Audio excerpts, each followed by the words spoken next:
Evangelism echo 40 years later.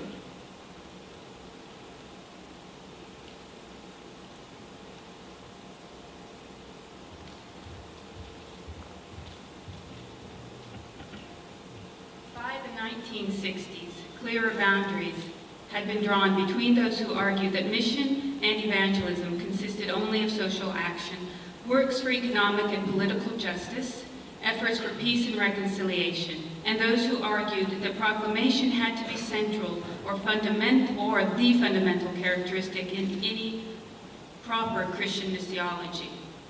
The tensions were keenly felt among evangelicals who came together in Busan in '74 to discuss and debate these matters. In the end, after much input and debate springing largely from Latin America, the South American term integral mission was made famous, and Lausanne forged what would become one of the most fundamental documents for the shaping of mission and evangelism today. Slide 8, please.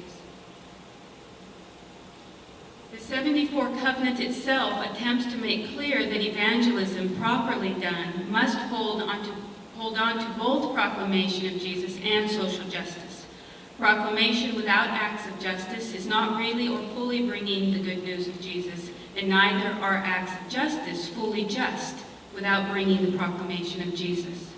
However, for the global church, perhaps the significance of Lausanne rests less in the language of the document, but in the way it became appropriated all around the world. Colleges and seminaries, churches and denominations, from Kenya to Brazil, South Africa to India and the Philippines, all adopted the Lausanne Covenant as their statement of faith and as the lens through which mission was seen and taught to new generations of Christian leaders. Even those who did not use the language of Lausanne or bear its name were influenced by the way it shaped missiology in the last 3 decades of the 20th century. Slide 9. 8. Next one.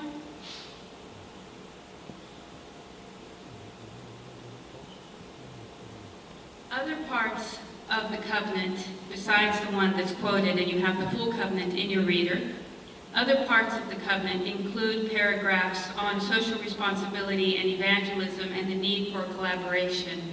The text that we were highlighting is called The Church and Evangelism. And could you go back a slide, please? Thank you. We affirm that Christ sends his redeemed people into the world as the Father sent him. In the church's mission of sacrificial service, evangelism is primary.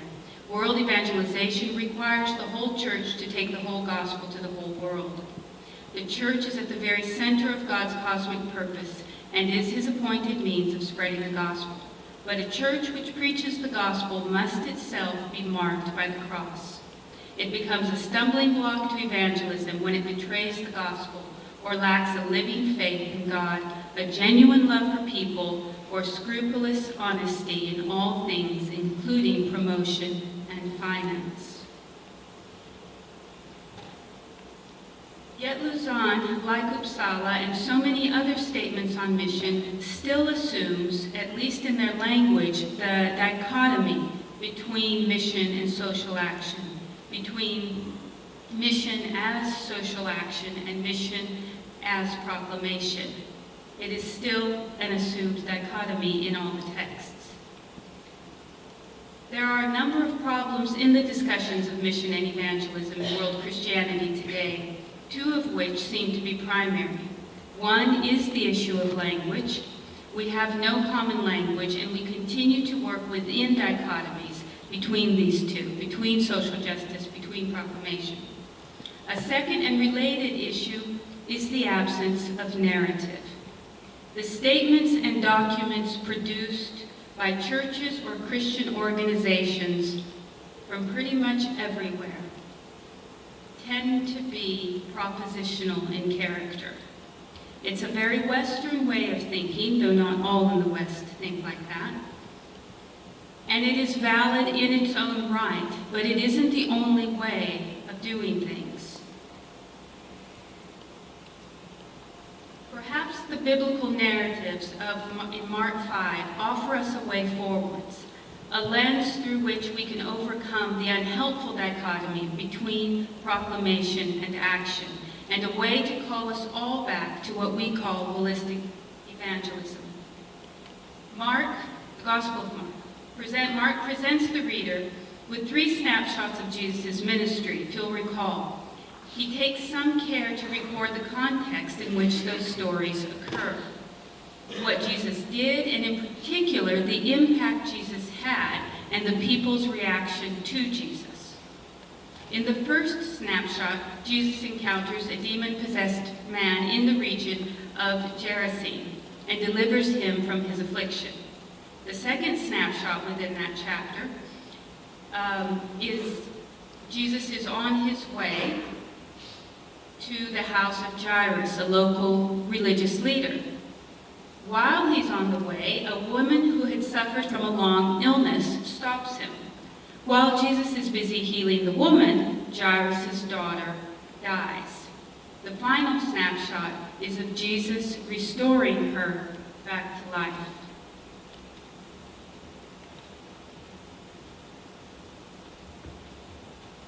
So I'd like you to cast your minds, if you can, to that passage in the chapter in Mark's Gospel, Mark 5. Try and bring it to mind, because what I want to do is suggest that there are 2 major themes from the chapter that have relevance for mission and evangelism, or as we're terming it, holistic evangelism.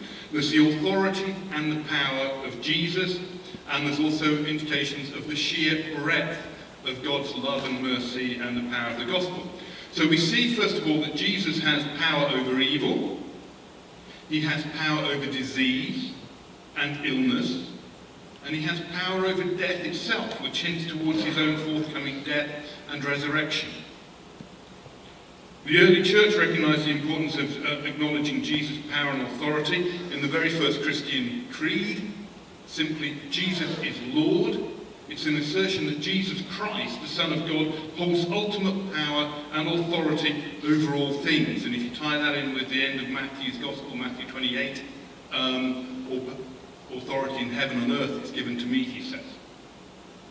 It's also a call, though, to Jesus' followers, to all of Jesus' followers, to accept the gospel as the ultimate narrative on which to base doctrine, theology, and practice.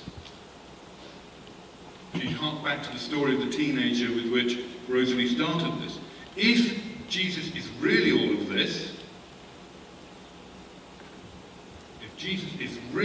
this, we need to tell everyone. Second, the text shows that the gospel extends to all of creation. It is for men and women caught up in evil, for people who are suffering from illness and disease, and for children and their parents. The breadth of the gospel is for those excluded from the community, such as a demon-possessed man. It's for those within the community who are yet outcasts, the woman, and it's also for those in positions of power and influence, Jairus. No one is exempt from the needs of God's free and saving grace. Transformation is for all. Mark's writing has an immediacy about it. It's relatively easy, if you read the chapter, to imagine the cries of the demon-possessed man, the rattle of the chains, the squeals and smell of 2,000 pigs. It's relatively easy to imagine the cries of mourning over a dead child. But Mark gives us details about the people's response to Jesus.